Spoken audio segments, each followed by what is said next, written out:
asalaamaaleykum mbokku téléspectateurs yi ñuy seetaan ci Leral TV dalaat leen jàmm ci seen biir émission le débat du week-end tey ñu ñëwaat ngir waxtaan ci actualité sénégalaise moo tax suñu plateau ñu invité fi monsieur Ibrahima Anne nekk urbaniste aménagiste nekk enseignant au département génie civil du G15 nekk aussi enseignant à l'ENEA de l'université Cheikh Anta Diop de Dakar monsieur Anne ñu ngi lay nuyu di la dalal ci suñu plateau bàyyi la nga nuyu mbokku téléspectateur u Leral yi. jërëjëf maa ngi leen di fay d'abord di leen remercier ci invitation bi ngeen di defal pour may nëpp ñu mën a wax ak sénégalais yi ci li nga xamante ni moom la ñu yaakaar ne bu ñu ko waxee dina mën a am ñu muy joyanti di aussi nuyu téléspectateurs yi nga xam ñoom ñoo ñuy seetaan au niveau national et international te lii nga xamante ne tey jii moom nga fas yéene waxtaanee mu intéressé képp kuy sénégalais. ku nekk ci biir réew mi ak ku nekk ci bitim réew li ñu siy séentu nag yàlla na suñu borom bi dimbali nu ba mu nekk loo xamante ni dina nekk njëriñu ñëpp. jërëjëf monsieur Ibrahima Anne ci ni nga accepté suñu invitation ci suñu plateau aussi dañu fi dalal monsieur Thierno Birahim Ndiaye nekk président de la génération Jëf monsieur Ndiaye ñu ngi lay nuyu di la bàyyi nga nuyu mbokku téléspectateur u Leral yi. ñoo ngi leen di fay. di nuyu téléspectateur ak téléspectatrices ñuy seetaan yu Leral TV. di nuyu suñu co-débatteur le professeur Ibrahima Niane le professeur Ibrahima Anne je pense que tey mbégte la ñu ñëw toog fii di waxtaan sur les actualités du week-end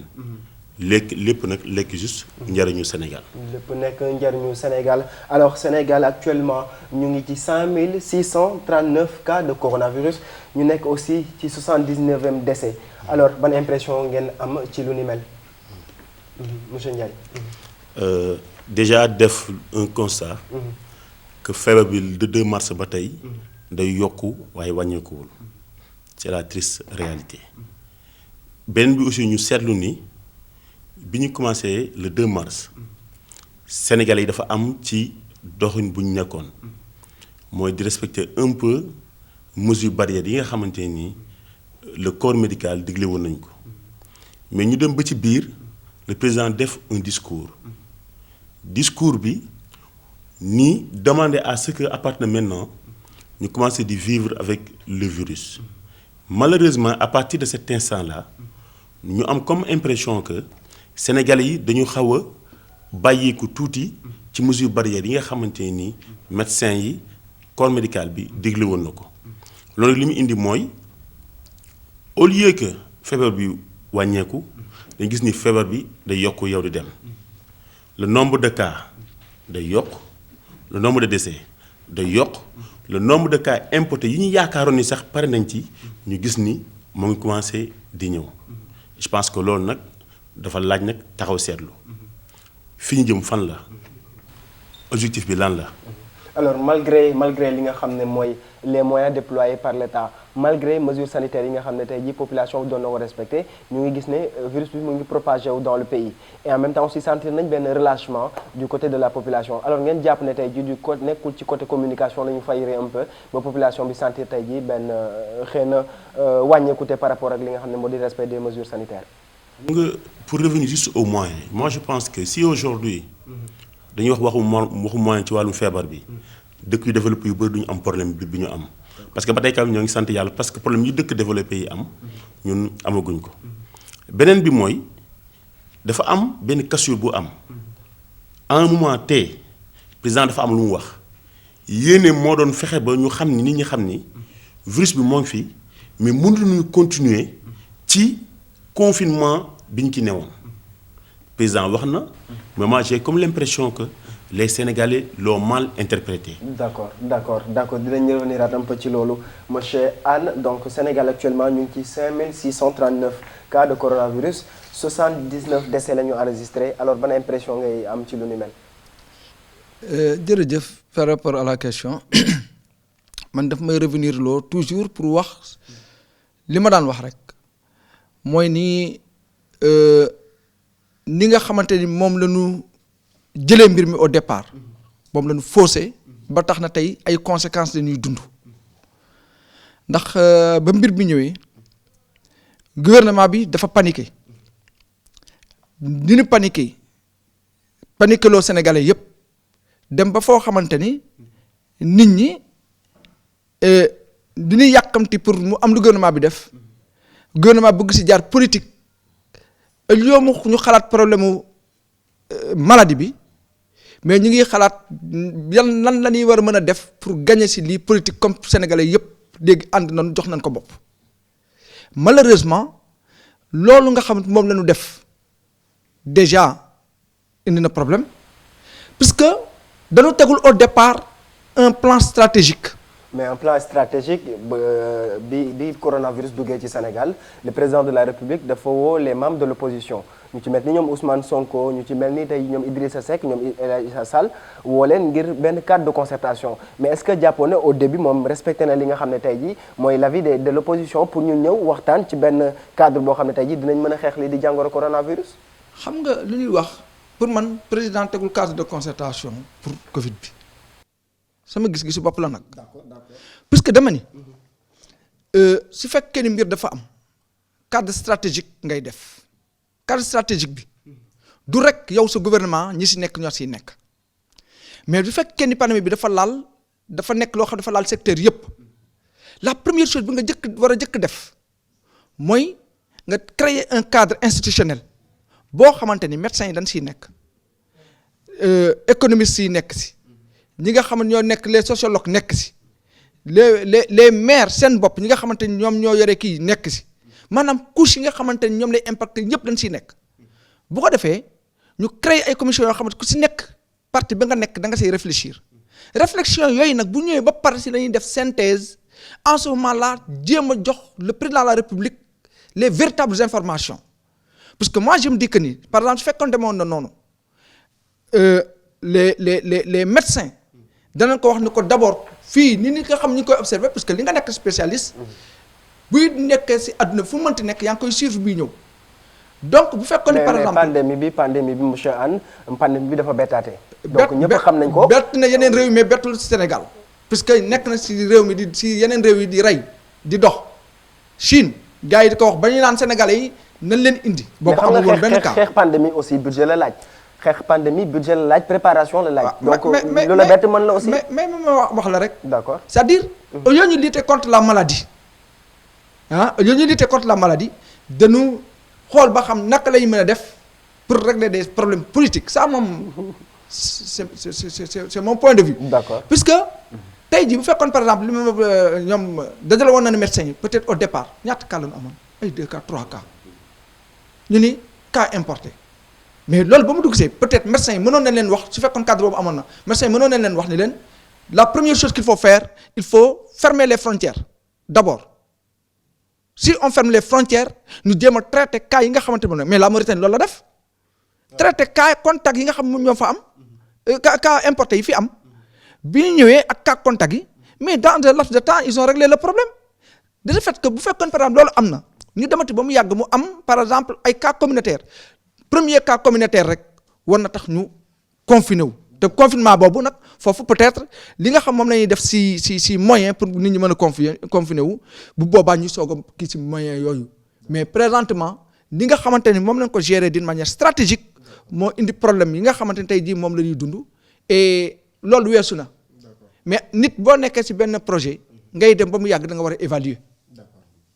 évaluation boobu war a tax nga xoolaat dox nga lii demul. nga seet beneen stratégie bu nga war a mën a teg. d'accord ñu seet beneen stratégie bu ñu mën a teg ngir xeex jàngoro bii di coronavirus loolu la monsieur Ibrahima Anne wax monsieur Ndiaye aussi dellusiwaat na véritablement ci li nga xam ne moom moo waral li propagation virus bi ci Sénégal alors dañuy ñëw ci benn actualité bi nga xam ne vraiment mu ngi secouer le web mu ngi nekk aussi ci li nga xam ne moo di journaux traditionnels yi muy affaire de bradage littoral ku xam Sénégal xam ko ci coowal suuf. parce que vraiment liñ koy faral di nemmeeku bari na mais bii da cee fës mu nekk bradage du littoral gis nañ Madiambal Diagne def na ci benn édito moom aussi wax ci li nga xam ne moo di gis-gisam ba sax jot a cité ñenn ñi Barthélémy Dias aussi jot na def benn sortie alors yow ban jàngat ngay def ci lu ni mel en tant que urbaniste en tant que aménagiste. jërëjëf gis-gis bi ñu wax dañuy wax littoral mais man dama jàpp. foncier bi d'une manière globale que ce soit ci biir ville yi que ce soit ci campagne yi dafa am problème or bu ñu xoolee depuis la loi 64 réglé na ko 64 46 réglé na ko beneen bi la loi 76 66 réglé na ko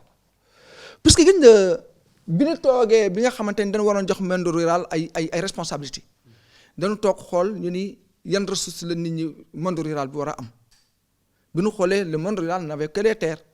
te terre boobu nag am na ñu ko moomoon ñu ko yore woon muy lamaan yi muy amoon ñoo si amoon droit de feu am si amoon ay droit de hache léegi de ce fait que terre yi pratiquement kenn amatu si woon borom doole yi rek ñoo ko moomoon bi ñu tolloo fenn ñu ni comme ñoom dañ leen war a jox suuf si moom mooy seen seule ressource nan la ñuy def ba suuf sos ñu delloo leen ko si boobu la ñu jéem a fexe ba tëgg benn loi bi lu ma 4 ans 5 ans dañ appliqué wuñ ko parce que dañ ko tëgg ba pare ñëw parce que li mu njëkk wax dafa ni léegi fépp fu suuf nekk kenn moomatul dara yëpp dañ koy delloo sur le domaine national léegi nag bu mu demee loi bi gars yi xool ko yóbbu ko conseil constitutionnel bi ñu ko yóbbee conseil constitutionnel mu nekk loo xamante ni méngawul ak constitution bi puisque constitution bi dafa garantir ku nekk sa alal maanaam sa moomeel constitution bi daf la ko garantir kenn amul droit pour jël ko kon état lu mu am doole amul droit jël ko si lañ leen wax ni leen dem yóbbuwaat leen loi bi ngeen xool ko tëgg ko ba nga xamante ni kii am li mu am dina kon ne am li mu am te lii ngeen bëgg def mu def ko si boobu la ñu ñëwaat daal ni kon léegi ñi nga xamante ni ñoom moomagum seen terrain ak ñi nga xam ñoom ñoo dëkk nañu jéem a fexe daw immatriculé ji te jox nañ leen date temps bu paree nag léegi ñu soog a seet ba xam la ñuy def si terrain yi ni si leen daw immatriculé ji si biir loolu nag la ñu classé nag terre yi mu ñeent zone bi njëkk bi dañu wax ni zone urbaine mooy dëkku taax yi ak li ko wër ak ni ñu war a dundee mu am zone des terroirs mooy dëkk kaw gi village yi ni ñuy dundee seen fi ñuy bayee ak fi ñuy sàmmee mu am zone pionnière mooy zone yi nga xamante ni kenn dëkk fa te foofu dañ ko war a jël uniquement pour des aspects de développement économique mu am ce qu'on appelle les zones classées yi mooy forêt classée yi mooy nu mu tuddati littoral bi comme ni nga ko waxee si zone classée yi la bokk mooy ay zone humide yi yooyu yëpp mu nekk zone yoo xam zone classée la te yooyu lu tax ñu def ko c'est pour préserver l'environnement puisque dañu wax ni nit ki bu fekkee dafay dund il faut que ñu tegal ko condition yëpp yoo xamante ni maanaam li fi nekk dina si dund te du yàqu ñeneen génération yi nga xam ñooy ñëw yi itam bu ñu yegsee ñu fekk fi loo xamante ni nit ñi doon dundee tey ñoom ëllëg danañ ko mën a dundee. merci fi nga ñëw noonu am na importance maanaam tey jii exploitation abusive bi nga xam ne ñu ngi koy def ci suufu Sénégal voilà ban jàngat nga ci am parce que bu ñuy faral di exploiter d'une manière abusive suuf yi génération bi di ñëw boo amul chance ñoom du ñu am fu ñu dëkk et aussi du ñu am fu ñu feexloo loolu aussi nekk benn problème boo xam ne ñu ngi koy noté ci Sénégal. waaw je pense que professeur ñëw na un peu. sur l'historique de la loi sur la terre au Sénégal, en passant par la loi 64-46 et la loi 76-66. xam nga Sénégal problème bi ñu am bi ñu déterminer régime juridique gu suuf yi ñu am yëpp ba ci pare dafa am benn problème qui s'est posé mooy ni que état bi tout ce qui est le domaine national état bi moo ko yor en dehors c'est-à-dire que bi ñu immatriculé yow pare li des yëpp ci domaine national lañ ko kii dugal. Maintenant gestion wu loolu le constat est que depuis quelques années dañ ci seetlu accaparement bu kii doy waar. Aujourd'hui on parle du truc littoral mais allons aujourd'hui à Diass ou dans ces zones-là mais li ñu fay gis amul benn programme bu ñu teg xam ni kat dans telle année suuf si la ñu war a dese suuf si lañ ki war a dese. Moi je pense qu'aujourd'hui nous avons un problème de gestion de la terre au Sénégal. mais gestion de la terre bi nga jàpp ne tey jii ñi nga xam ne ñoom lañ dénk mbir mi nekkul ñoom ñoo koy caxat-caxatee parce que littoral bi mun naa ko wax entre guillemets baadoola amu fa tey jii possibilité pour am fa terrain parce que ñi nga xam ne ñoom ñoo nekk ci état bi pratiquement ñoo fa mën a am terrain wala ñi nga xam ne tey jii seen salaire vraiment bu ñu ko recevoir par mois dina mën a dundal seen famille ba jënd leneen lu dul terrain fële ci littoral bi. xam nga en concernant le littoral je pense que c'est un peu regrettable. Si vous constatez bien depuis 2000. Abdoulaye Wade bi mu ñëwee dafa amoon ay projet yu mu commencé woon bëgg a teg ci kii littoral bi mais malheureusement bi ñu demee ba ci biir am na projet yu ñu commencé mais dañu gis ni ils en ont profité un peu pour def ay affectation de terre sur le littoral je pense que loolu ba tey jeexul te bu ñu xoolee gis nga le danger mooy ni que tey problème littoral bi mu njëkk a am mooy problème mu occupation anarchique bi occupation anarchique bu doy war moo fa ci am parce que à part érosion côtière bi nga xamante ni mooy impacter un peu sur le littoral problème occupation anarchique bi lañ ci. bah oui aussi loolu bu ñu exploiter terre bi menace bi day ñëw ci du côté de la mer. Si aujourd'hui on vous dit que le recul du trait de côte est estimé à 0,5 à 2 mètres au Sénégal c'est-à-dire que d'ici quelques années c'est-à-dire que fan la ñu jëm si on continue sur ce chemin là fan kii lañ ci jëm. Moi je pense que ñi nga xamante ne ñoom la ñu dénk réew mi il faudrait que loolu ñu jël ci seen matukaay bu wér. Heureusement aussi le président de la République am na benn projet de loi bu mu jël le 3 juin pour vraiment interdire bradage u littoral bi li war mooy fu ñu toll il faudrait que littoral bi ñu jéem ko aménager waxuma sax mais pour mën a sauvegarder même la région de Dakar. Parce qu'il est clair que d'ici 25 ans. Non, Dakar day mujj étouffé ou parce que kenn du amati. Non, je ne parle même pas d'étouffement, mais avec l'avancement de la truc mer. Mais Dakar et Rufisque, ils sont tellement menacés que quelqu'un xamul fu ñu jëm. Aujourd'hui, si on vous dit que à Rufisque d'ici 25 ans mer bi mën na ñëw ba ci kaw tali bi, c'est-à-dire qu'il y a tout problème. te bu ñu ko waxee ñu war ko mën a gëm d'autant plus que aujourd'hui am na jàkka yoo xam ne boo demee ba Rufisque fi armée yi nekk. da ngay gis jàkk ci biir géej gi te ça ne fait pas 40 ans. c'est-à-dire que donc il y a aujourd'hui problème maintenant ci lan la ñu war a jugul fi ne nii parce que pour man li ci ëpp solo mooy ñu xam d'ici 10 ans d'ici 20 ans suñu littoral lan lañ ci bëgg malheureusement Sénégal il n'y a aucune planification. D'accord, il n'y a aucune planification. Merci monsieur Ndiaye par rapport ak li nga xam ne moo di idée bi ngay mettre là-dessus. Alors monsieur Anne nga revenir un peu ci li nga xam ne moo di menace bi par rapport ak mer bi ni muy menacer littoral bi parce que exploitation abusive dañ koy faral di gis très souvent donc plus ngay exploiter terre bi plus tey jii nit ñi di am njàqare par rapport ak li nga xam ne moo di l'avenir de la terre sénégalaise. Voilà xam nga comme ni ko Birame mi waxee am na si loo xamante ni pour man amuñu problème loi parce que loi réglé la lépp am na foo xamante ni mais attends mais Sénégal aussi xam nañ Sénégal du mel il y a de ces lois qui ne sont pas appliquées du tout. waaw moo tax may la loi réglé na lépp mais amuñu problème loi mais lan mooy suñu problème mooy gouvernance dana problème de gouvernance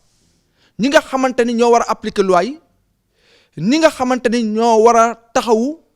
taxawaay boo xamante ni danañ xam li ñu leen jox ban valeur la am parce que gis nga dama koy expliquer il y a l'État qui est responsable de beaucoup de choses. Comme quoi? De ce qui est en train de se faire parce que dañ la wax ni la suuf si am na foo xamante ni bu ko kii ba pare xam nga am foo xam dañ ko immatriculer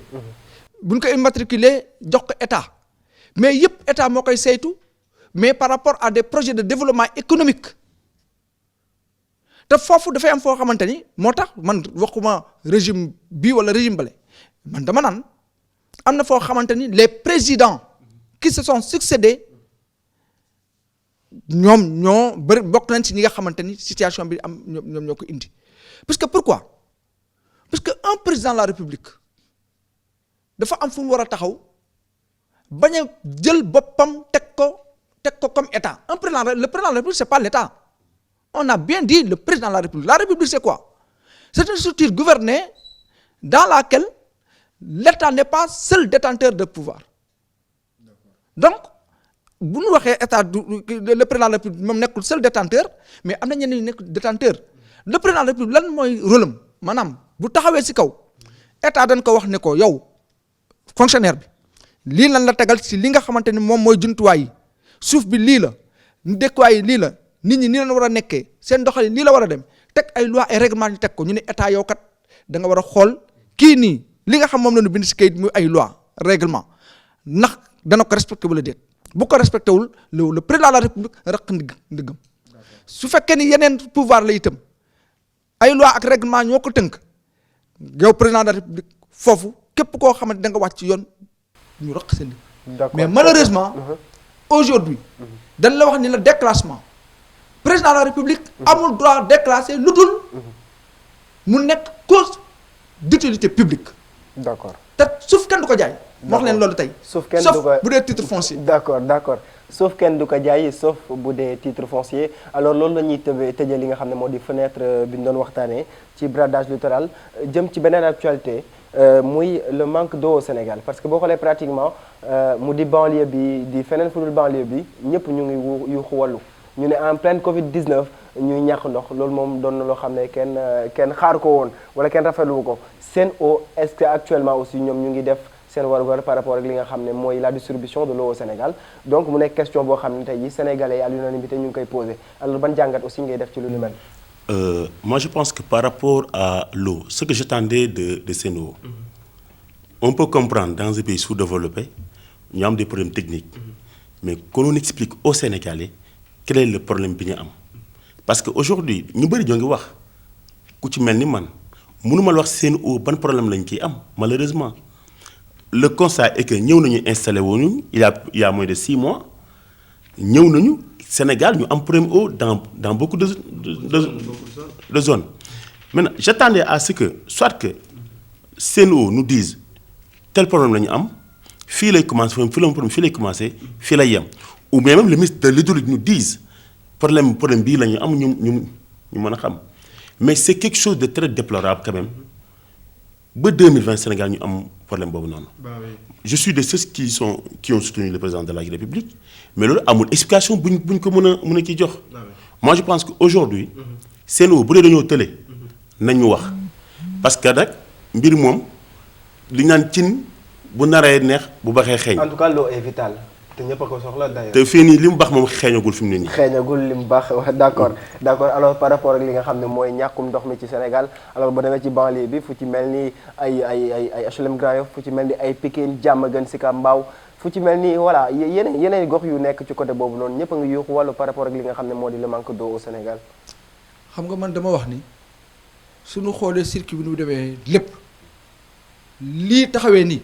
Le ministre même de l'hydraulique devait démissionner xam nga lu tax ma wax loolu. dans un pays boo xam ne tey jii. dans un pays boo xamante ni l'eau demeure la principale ressource. voilà je suis d'accord. Et puis par rapport à une période de pandémie gisoo lu mu grave non xam na sax lu mu grave te yooyu yëpp li ko indi déggoon ngeen jamono yale mu am problème entre SUEZ ak SDE les travailleurs de la SDE. ñoom seen outil de travail la gis nga sa outil de travail da nga koy bëgg boo xamante ni maanaam da nga koy def sa momelu bopp boo toogee ba mu jaral yenn yi nga siy xeex yenn yi donc boo waxee war nañ la déglu parce que fi nga yàgg la sa njaboot sa adduna yëpp foofu nga ko teg donc am na loo si xam loo xamante ni keneen xamu ko si. alors dañuy nekkaat ba tey kon ci mauvaise gestion. donc tey jii pourquoi ñu nangu gestion ba fale jox ko ñii nga xamante ni dañ doon wax naan carrément mënuñ ko. pourquoi ñele waxoon ni ñoom ñoo gën a yombale travailleur SDE ñoom ñoo ko wax ni ñoom ñoo gën a yombale bi ñuy jox ndox te ñoom mosul am perturbation doon am c'était des problèmes techniques te dañ ko doon régler sénégalais yi amu noon problème tey ñu ñëw ñu ni non kii moo gën a moins cher ki nañ koy jox ko kooku tey à l'espace de combien de mois tey ñu am des problèmes d'eau le ministre n'a qu'à expliquer aux Sénégalais pourquoi ce fait là. D'accord. Ministre dafa war a démissionner par rapport ak li nga xam ne mooy idée yi monsieur Anne émettre alors ñu ñëwaat ci beneen actualité bu am importance muy la réouverture des classes bi nga xam ne jàpp nañ ko le 25 juin alors vu la situation du Sénégal ñu nekk ci benn crise sanitaire ñu programmé woon li nga xam ne moo di reprise bi le 2 juin mu mujj avorté parce que dafa am ay enseignants yi nga xam ne fa la ci Ziguinchor dañoo amoon li nga xam ne moo di Covid-19 alors ñu ñëw ba le 25 juin ñu bëgg ubbiwaat classe yi ci réew boo xam ne pandémie bi muy continuer di def ay ravages alors gisoo leen benn paradoxe là-dessus. Non, moi par contre cette fois-ci je vais vous dire une chose. Je fais partie de ceux qui ont toujours cru que école dañu ko war a tijji. Quoi qu'on puisse dire année blanche bi arrangé wuñu maintenant est-ce que teg nañu problème bi dëgg na mooy est-ce que teg nañu les mesures yi war pour école yi ñu mun ko reprendre moi je pense que à partir du 2 juin ba tey l'État jël na ay mesures pour que loolu ñu mun ko def maintenant man appel may lancé c'est un appel communautaire que je lance à toute la jeunesse du Sénégal je donne aujourd'hui l'exemple de Faxas Corona à Grand Dakar bi état bi ne le 2 juin day tijji école dañ ñëw ñun jël suñu responsabilité xaaruñu état xaaruñu maire xaaruñu kenn dem ñun jàpp ni suñuy doom ñoo fay jàngi jee ñu dem bale classe yi toppatoo ko teg fa ay kit de laaj ba am ne xale yi bu ñëwee war a mën a jàng je pense que tey foofu lañu toll. donc après bi may lancer population mooy ni que ne jeunes yi ku nekk ci gox bi nga dëkk jéem a dem jàppale ci école bi mais falaa buddi école bi foog mu ki tëji. Maintenant nous avons 10 jours dans ces 10 jours là je pense que état bi war na mën a def li war a mais aussi il faudrait que ñu xam ni le Covid est un peu complexe. mais man le problème en est que. bi ñu naroon reprendre le 2 juin. tous les moyens n'étaient pas réunis. donc ñu bëgg a reprendre le 25. ci intervalle 12 jours voire 13 nga bëgg a reprendre. aussi si conditions yi ni mel aussi. moi je pense très sincèrement comprendre parce que entre le 2 juin et le 25 juin on a presque 23 jours. D'accord. Donc état bi li ko war mooy li nga xamante ne moo taxoon le 2 juin mu raté mais na ko. fexe ba na ko mottali ba le 25 yow mu kii mën a. mën a kii pare mais est-ce que ci diggante 23 jours yooyu ñoom tey jii tëral nañ li nga xam ne mooy ay stratégie wala planifié nañ. pour réellement nit ñi mën a dellu ci classe yi normalement. non moi je pense que état bi am ay jumtuwaay yu mu jël. D'accord. Moi je pense très sincèrement que état am na ay jumtuwaay yu mu jël mais encore une fois appel bi may lancé c'est un appel que je lance à la jeunesse sénégalaise.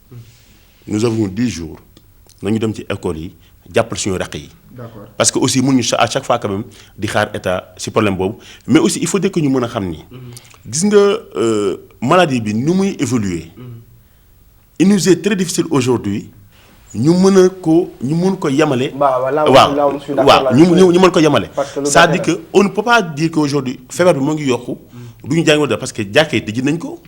tëj nañu leen ak leneen. d'accord ku dem ba tijji jàkk je pense que école war nañ ko mën tijji. d'accord pandémie bi daal nekk na lu bette. te nañ nekk lu bette li ci am solo mooy mesure yi corps médical bi digle. nañ fexe ba nañ ko installé ci biir ci école yi. d'accord monsieur Anne par rapport ak réouverture bi yow nga nekk enseignant aussi kenn gënu la war la mën a gën a maîtriser li nga xam ne moo di situation actuelle bi. xam nga enseignant maanaam bu doon sagoom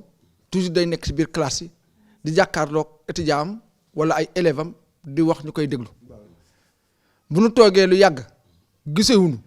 amuñ lu neex suñu xoolee gis étudiant bi mu lenn xam-xam bu mu war a am ñu war ko jox ba mu war a réew mi ëllëg ñu gis ni mënuñ ko jox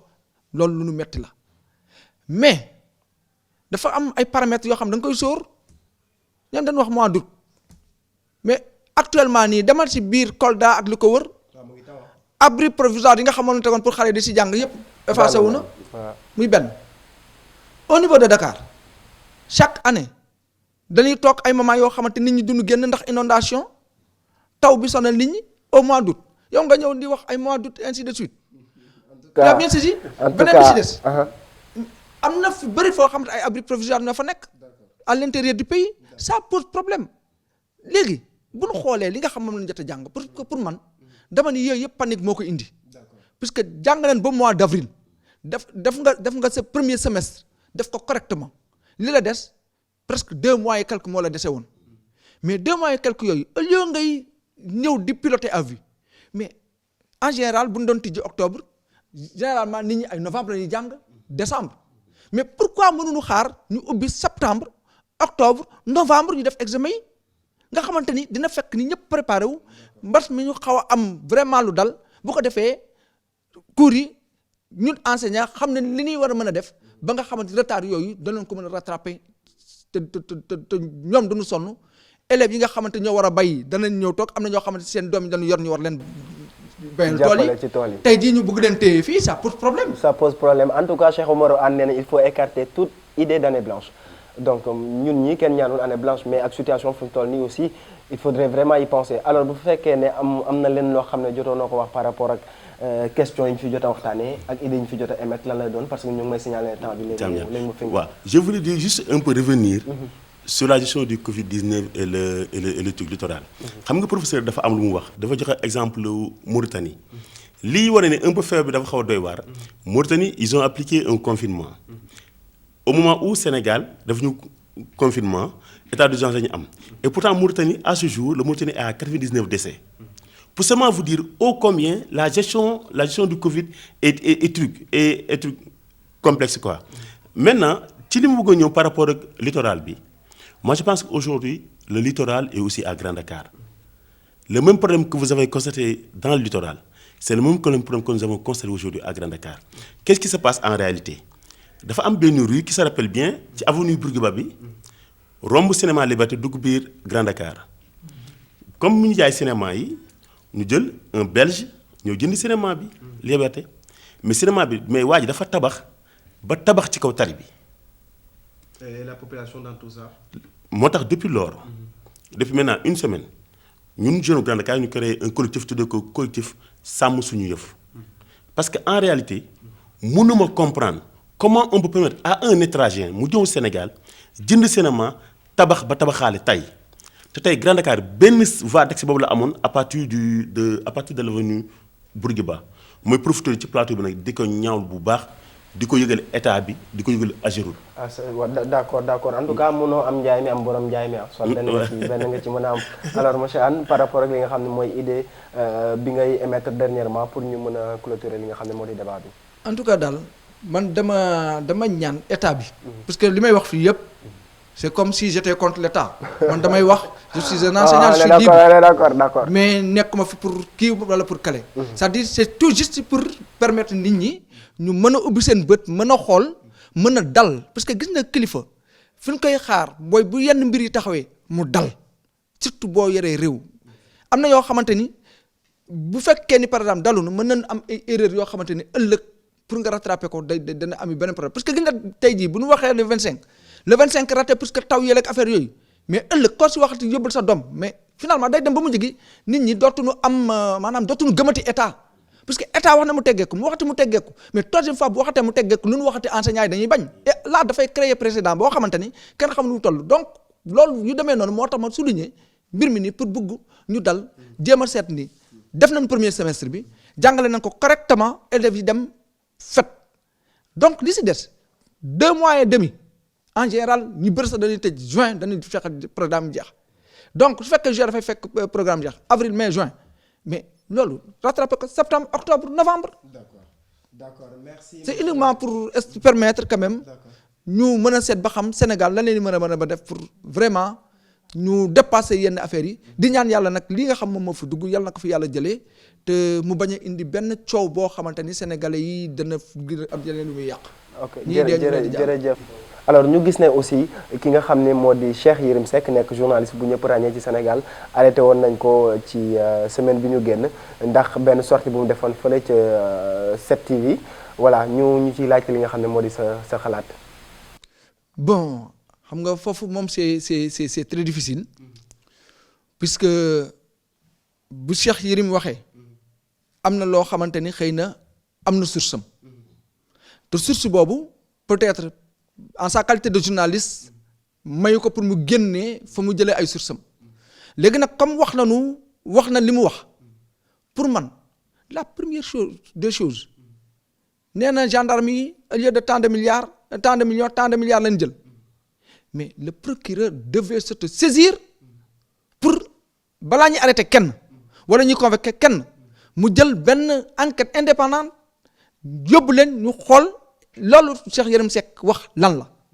bu ñu demee ba am des tenants et les aboutissants bu boobaa ñu woo intéressés yi woo journalistes yi woo les gendarmes yooyu nga xamante ni ñoom la ñu cité ci kii yi ñu leeral mais jarul mbir jóg rek surtout un ministre de la République ñu tudd ko ci mais dañu war a seet itam le ministre de la République pourquoi ñu tudd ko ci ba na fi ay collègues kenn tudd leen. pourquoi moom. d'accord monsieur Ndiaye sa idée par rapport ak actualité boobu. waaw déjà li muy indi mooy. problème mu applicabilité wu droit sur la presse. je pense que loolu aussi. il faut dire que ñu mën a jël quand même. décret d'application yi pour teg ko ñu mën a xam. à partir de maintenant presse bi fan la ñuy taxaw. surtout liberté d'expression. beneen bi aussi je pense que c'est un peu déplorable ci jamono ji ñu toll di jàpp journaliste pour yenn wax yi. comme professeur ni mu ko waxee ci ëppoon solo mooy. suñu waxee dara nañ def enquête boo xool fi dëgg bi féete. loolu rek laa ci nañu def enquête fu dëgg bi féete alors seen biir émission le débat du week-end ñu ngi fi doon dalal monsieur Ibrahima Anne nekk urbaniste aménagiste nekk aussi enseignant au département génie civil du G15 nekk aussi enseignant ENEA université Cheikh Anta Diop de Dakar monsieur Anne ñu ngi lay kontaan ñuy am contentement vraiment di doon la dalal ci suñu plateau di la wax jërëjëf. di doon dalal aussi monsieur Thierno Birahim Ndiaye nekk président de la génération Jëf alors monsieur Ndiaye ñu ngi lay jaajëfal bu baax ci li nga répondre suñu invitation di la kontaane bu baax a baax. alors mbokk ñu doon seetaan ci Leral TV ñu ngi woon si seen biir émission le débat du week-end di leen jox dig daje dimanche incha allah.